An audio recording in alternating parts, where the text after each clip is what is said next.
Imagine a world that had completely lost its way, a world so full of anger and noise that it broke God's heart. But in the middle of all that chaos, there was one man, Noah. He was a good man, a righteous man who still walked with God.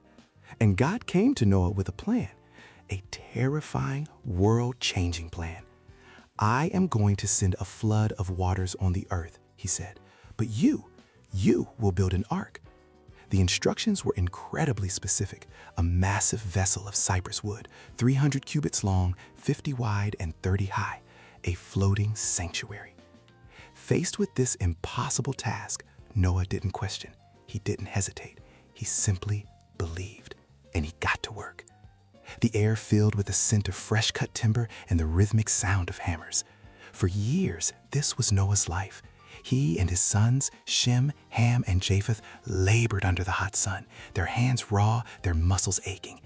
They heaved giant beams into place, sealing every seam with pitch, working together as a single, determined unit. People would stop and stare. They'd point, they'd laugh. Look at the crazy old man, they'd whisper, building a boat in the middle of a desert. But Noah never looked up. He never stopped his work. His eyes were fixed on the task. His heart was fixed on the promise. He just kept building. Then, the impossible happened. A low rumble started in the distance. It wasn't thunder.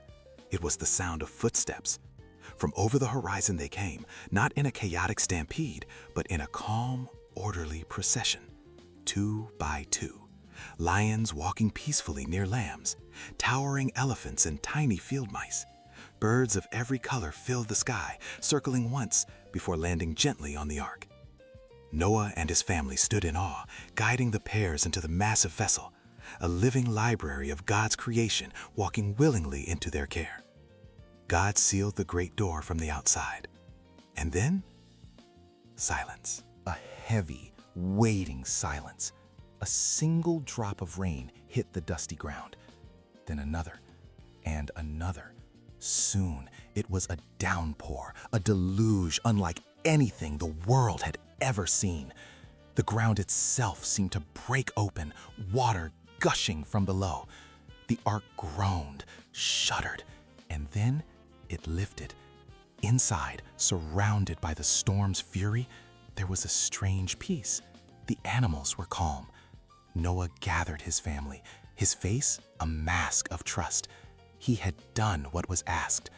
Now, they were in God's hands, floating on a promise.